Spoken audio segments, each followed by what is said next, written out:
An explosion tore through the night sky. Cabin lights flickered. Children screamed, "Engine 1 lost! We're going down!" The pilot's voice cracked with desperation. A flight attendant rushed into the cockpit, her eyes fierce with determination. "Hold altitude at 12,000 feet. I know how to do this." She pressed the auxiliary radio button, her voice trembling but firm. "This is Viper 1. Two F-22 fighter jets that had locked onto the target went completely silent. From the radio, a man's voice, choked with emotion. "Impossible. She died with her son years ago." Clara Hayes, 38 years old, former F-16 NATO fighter pilot. Call sign, Viper 1. 8 years ago, Ramstein Air Base in Germany hosted its annual Family Open Day, an event where pilots could take family members on short training flights. Clara brought Eli, her 7-year-old son. He was obsessed with aviation. Always said, "When I grow up, I want to fly just like Mom." During the demonstration flight, they went up together in a dual-seat F-16. Just a simple flight, a few thousand feet, basic maneuvers to show him what she did. Then, a flock of birds struck the right engine. Fire erupted. Alarms screamed. The aircraft began to spin. Clara hit the emergency ejection. Her seat fired, launched her clear. But Eli's seat malfunctioned. Jammed. Wouldn't eject. She screamed into the radio, "No, Eli, pull the auxiliary handle, pull it!" A bright flash, an explosion that lit up the sky. They found her 2 miles away, alive, but barely. Eli was dead. The death of her son destroyed her completely.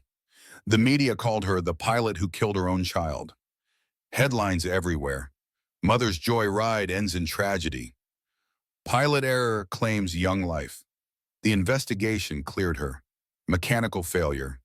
Not pilot error, but it didn't matter. The world had judged, and the judgment stuck.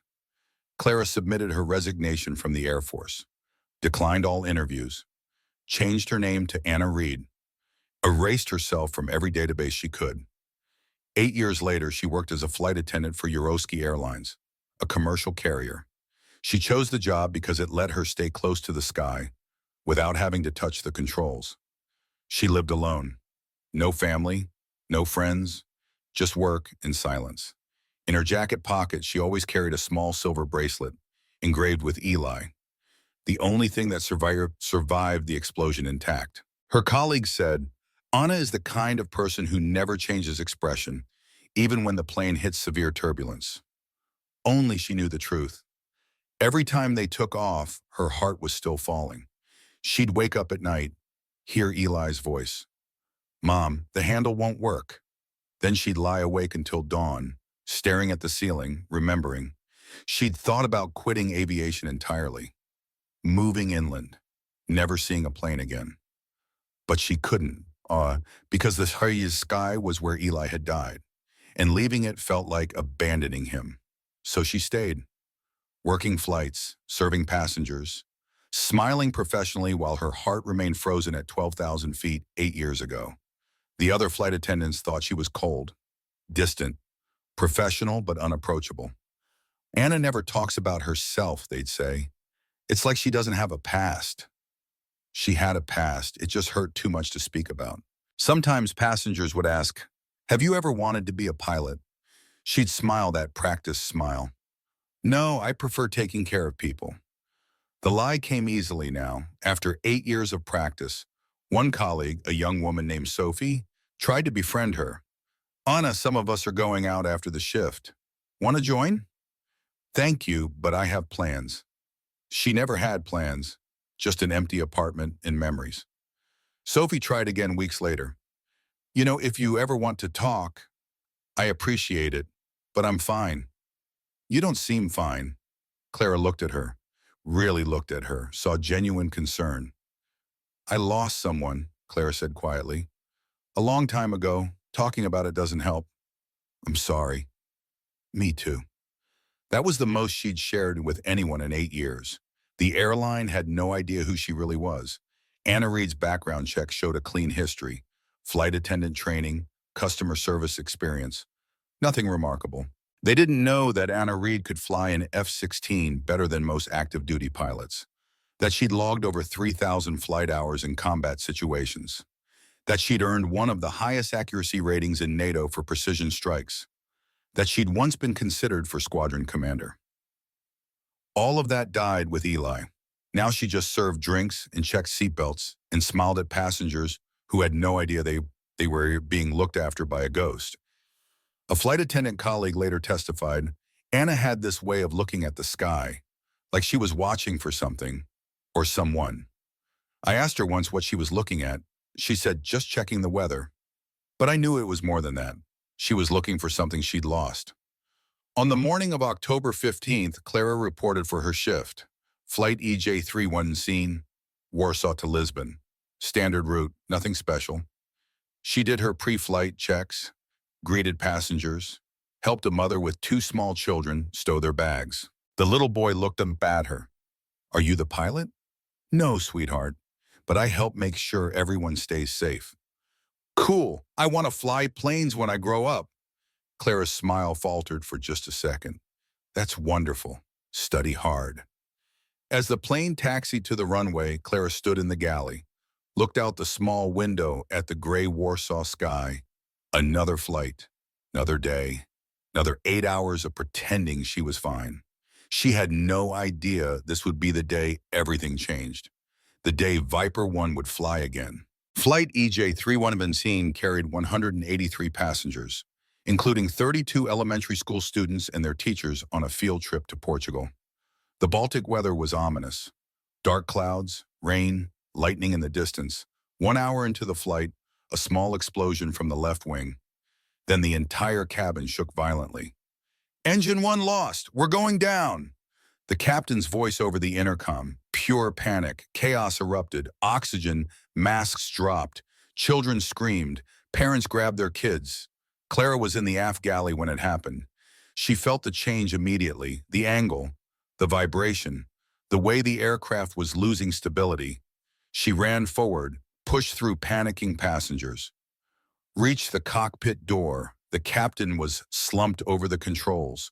He'd hit his head during the initial impact. Blood ran down his face. Unconscious. The first officer was alone. Young, terrified, his hands shaking on the yoke. I don't know what to do. We're going to crash. Clara made a decision. Let me in. You're a flight attendant. I used to fly F-16s. Hold your altitude. Don't cut the power. Let me help.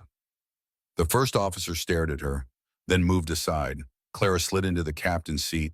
Her hands found the controls. After 8 years, the muscle memory was instant. She shut down the warning alarms, stabilized the trim, adjusted for the asymmetric thrust. Who are you? The first officer asked. Someone who fell once and survived. Her hands moved across the panel, checking gauges, reading indicators, every motion precise. This was an Airbus A320, different from an F-16, but the fundamentals were the same. Physics didn't change. Lift, drag, thrust, weight. She knew how to balance them all. Meanwhile, at NATO radar stations, alarms were triggering. Unidentified military signal detected. Aircraft EJ-31 seen. Civilian flight broadcasting military identification code. The duty officer went pale. That code is this Viper 1, but that pilot died 8 years ago. Signal is authentic. Could be hijacking. Could be equipment malfunction. Alert fighter response. Intercept and verify. 2 F-22 Raptors scrambled from the nearest base.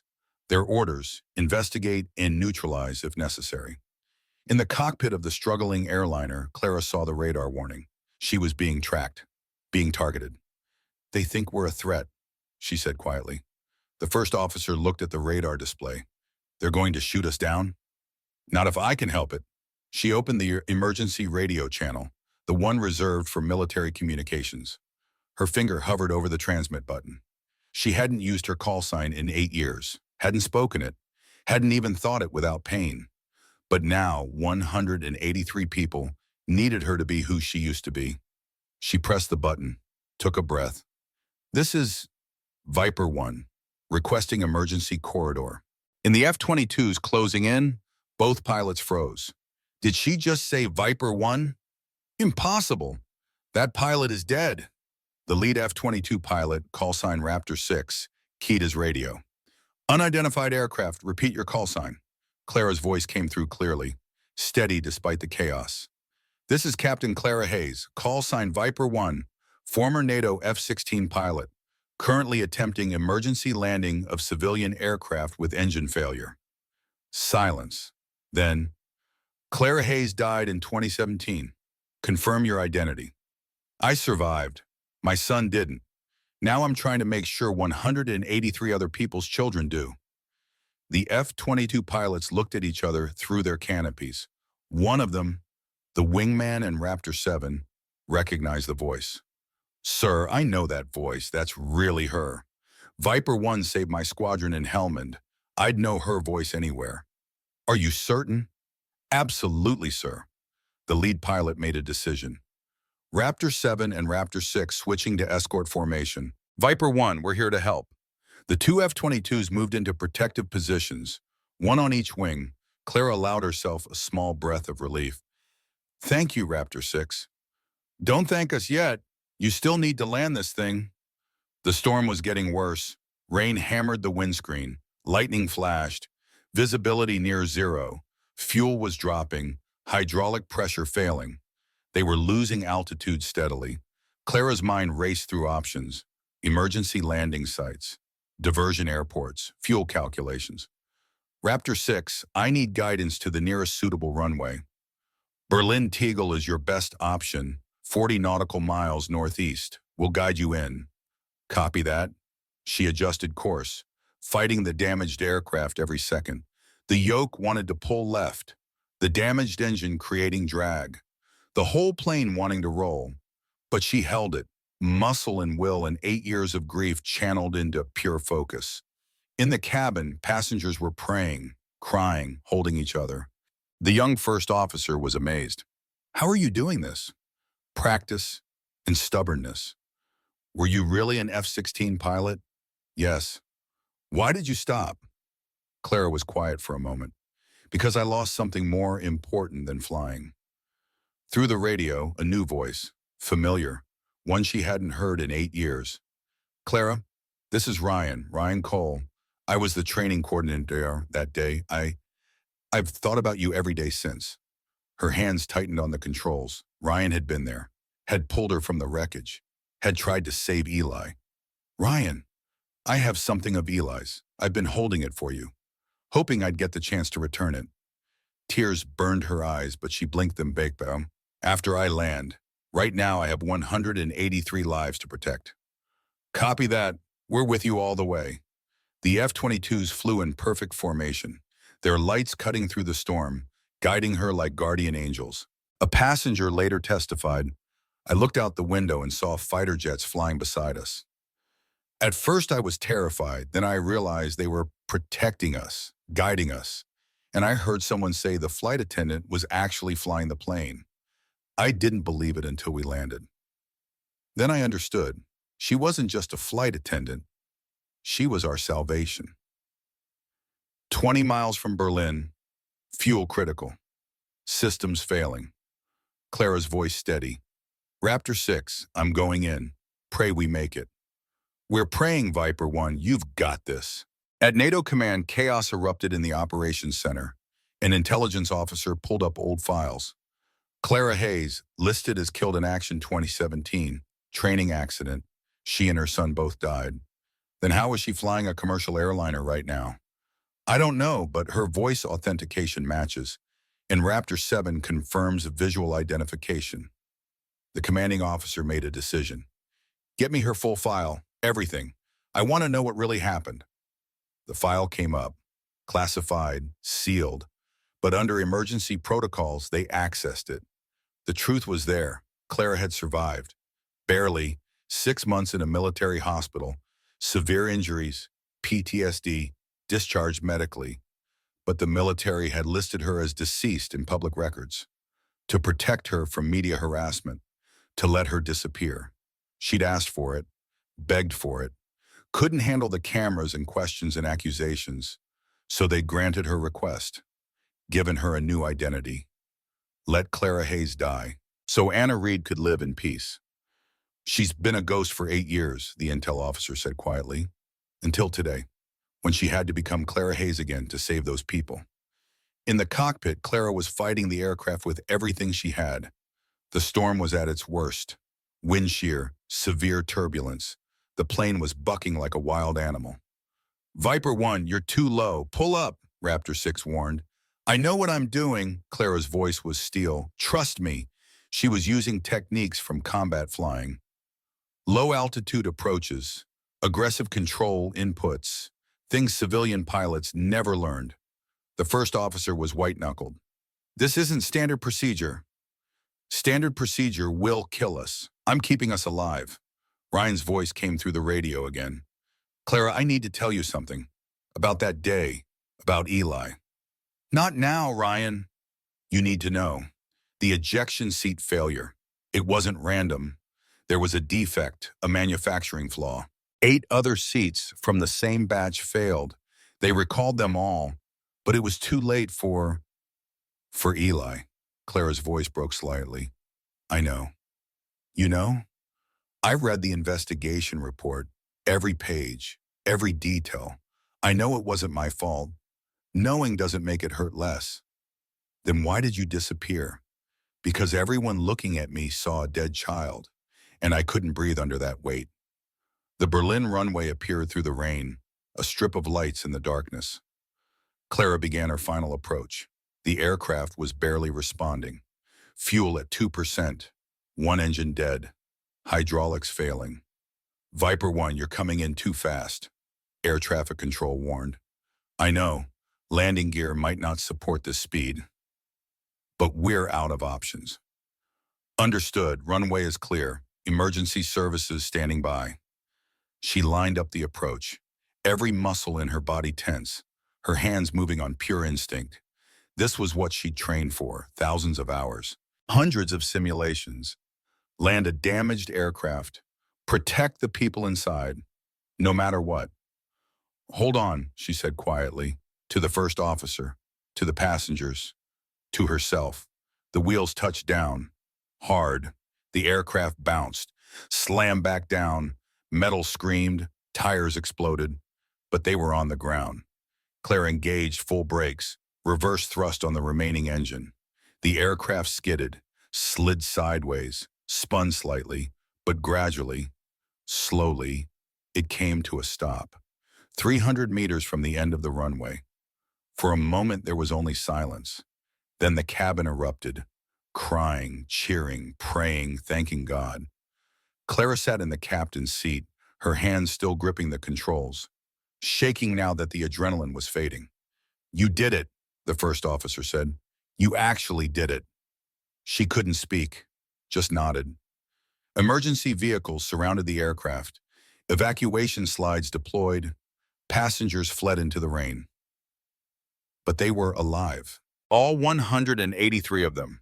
Clara was the last to leave the cockpit. She walked through the empty cabin, saw the scattered belongings, the oxygen mask still hanging, the evidence of terror. But everyone was safe. She stumbled down the stairs, into the rain, her legs barely holding her. An F-22 had landed at the far end of the runway. The pilot was running toward her. Ryan, he reached her, pulled her into a tight embrace. You're alive. You're really alive. Clara couldn't hold it together anymore.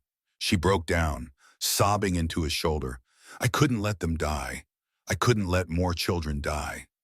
You didn't. You saved them all. He pulled back, reached into his flight suit pocket, pulled out something small and silver, half of a bracelet engraved with Eli. Clara stared at it, then slowly pulled the other half from her pocket. The two pieces fit together perfectly, creating a complete circle. I found this at the crash site, Ryan said quietly. I've kept it all these years, hoping someday I could return it to you. Clara held the complete bracelet, looked up at the dark sky, rain mixing with tears on her face. I kept my promise, Eli. I saved them. I didn't let anyone else's mother lose their child. Around them, paramedics were checking passengers, reuniting families. Everyone safe, everyone whole. A little boy ran past, the one who'd told Clara he wanted to be a pilot. He was holding his mother's hand, both of them crying with relief. The boy saw Clara, ran to her, hugged her legs. Thank you. Thank you for saving us. His mother followed. You're the flight attendant. They're saying you flew the plane, that you're a fighter pilot. Clara knelt down to the boy's level. I was, a long time ago. You're a hero. She shook her head gently. No, I'm just a mom who couldn't save her own son. But today I saved you, and that means everything. The boy's mother was crying. Thank you. Thank you for bringing him home to me. Clara hugged them both, let herself feel it, the grief and the redemption mixing together. She hadn't saved Eli. She'd never be able to save Eli. But she'd saved 183 other people, including 32 children who would grow up because she'd refused to let the past keep her grounded. Within hours, the story spread across Europe and then the world. Former fighter pilot emerges from hiding to save 183 lives. Dead mother returns to the sky to protect children. Viper 1, the pilot who flew again. The media frenzy was instant and overwhelming, but this time the narrative was different. This time, Clara wasn't the villain. She was the hero.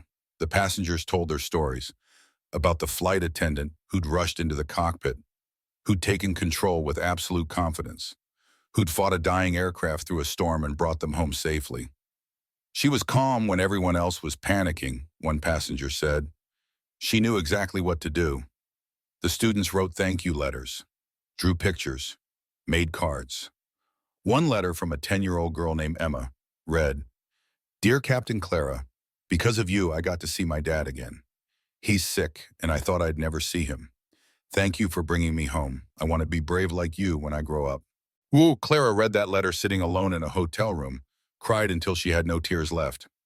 NATO issued an official statement. Captain Clara Hayes is hereby restored to full honors. Her record is cleared of all unfair judgments. She is a hero of the highest caliber. They offered her reinstatement, full rank, back pay, a position at the Fighter Pilot Academy. She declined. I'm not that person anymore, she told the NATO representative. But I'm grateful to be recognized as who I was. Ryan visited her at the hotel, brought coffee, sat quietly. What will you do now, he asked. I don't know. I can't go back to being Anna Reed.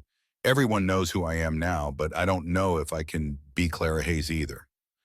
Maybe you don't have to choose. Maybe you can be both, the person who lost everything and the person who saved everyone. She considered this. I like that. The airline wants you back as a pilot. They're offering full training, transition to captain. Clara shook her head. I don't think so. Flying for them would just remind me of hiding. I needed something different. What about teaching? Teaching? Flight instruction? Aviation safety? There are kids who dream of flying, who need someone to show them how, someone who understands both the joy and the danger. Clara looked at Eli's bracelet on her wrist, the complete circle now, both halves reunited. Teach children to fly, children like Eli wanted to be, and make sure they do it safely. Make sure no more mothers lose their sons the way you lost yours. For the first time in 8 years, Clara felt something like purpose stirring. I'd like that. A week later, the ceremony, Berlin City Hall, medals and speeches, politicians and press. Clara stood on stage in a simple dress, not a uniform, not anymore.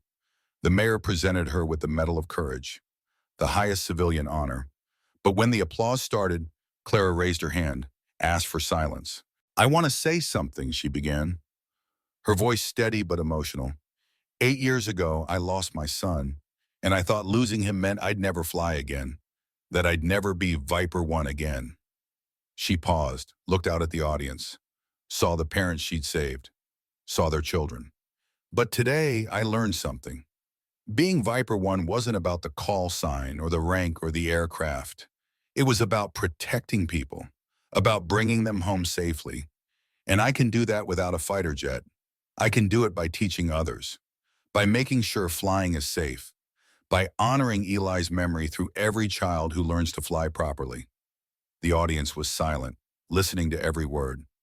So thank you for this honor. But the real honor is seeing all those children with their families today. That's what matters. That's what Eli would have wanted. She stepped back, and this time, when the applause came, it was different. Not celebratory, reverent. People stood, not to cheer, but to honor. One by one, every parent in the audience stood, every child, every official. A standing silence, more powerful than any applause. Ryan stood into the back, saluted, even though he was in civilian clothes, because some gestures transcend uniform. If you believe that true strength isn't about never falling, but about finding the courage to rise again and protect others from falling too, type in the comments, "I will live with honor." 1 year after the emergency landing, Clara established the Eli Wings Foundation, a nonprofit organization dedicated to aviation safety education and flight training, scholarships for children who'd lost parents. She didn't return to military flying, didn't return to commercial airlines. Instead, she taught ground school, flight theory, safety protocols. Her students were teenagers who dreamed of becoming pilots, kids from struggling families who couldn't afford training, young people who needed to believe they could fly. She taught them more than aviation. She taught them resilience, courage, how to handle fear and loss and keep moving forward. Fear is part of flying, she'd tell her classes. The question isn't whether you feel it. The question is what you do with it.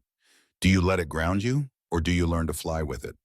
Ryan became her co-instructor, teaching flight safety and emergency procedures.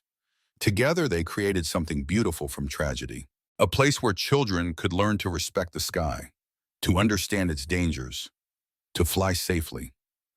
The foundation's logo was two wings forming a circle, just like Eli's bracelet, a symbol of completion, of healing, of coming full circle. On the anniversary of the emergency landing, Clara returned to Berlin, to the same runway where she'd saved 183 lives. An F-22 flew overhead, a single pass, wings dipping in salute. On the side of the aircraft, a new designation, Viper 1 Memorial. Ryan had arranged it, a permanent tribute, so that every pilot would remember. Remember the woman who fell but learned to fly again. Clara stood on the tarmac, watching the jet disappear into the clouds. A group of her students stood with her, teenagers she was training, the next generation of pilots. One of them, a girl named Sarah, asked, "Ms. Clara, are you ever scared when you fly now?" Clara thought about this carefully. Yes, every time. The fear never goes away. Then how do you keep flying? Because fear means you understand the risks, and understanding risks means you respect what you're doing. Fear makes you careful, makes you better. It's not the enemy, it's a teacher. Another student asked, "Do you think Eli would be proud of you?" Clara's eyes filled with tears, but she smiled. "I hope so. I think he'd like knowing that his mom still flies, that she teaches others, that his name helps kids learn to be safe in the sky." "We're proud of you, Miss Clara." "Thank you. That means more than you know." As the sun set over Berlin, casting golden light across the runway, Clara touched the bracelet on her wrist. Both halves, united, complete. She whispered to the sky, "I'm still flying, baby. Still keeping my promise. Still making sure other moms get to keep their children." The wind answered, carrying her words up into the infinite blue, where somewhere in the space between heaven and earth, a 7-year-old boy smiled. His mom was flying again, and she was bringing everyone home safely. The silver bracelet, once broken into two pieces by tragedy, now joined together by redemption. From grief to purpose, from falling to flying, from loss to legacy, a mother who fell once but would fly forever. If you believe in stories that touch the heart like this one, leave a comment. And don't forget to subscribe to SN Touching Stories. We tell the stories that shouldn't be forgotten.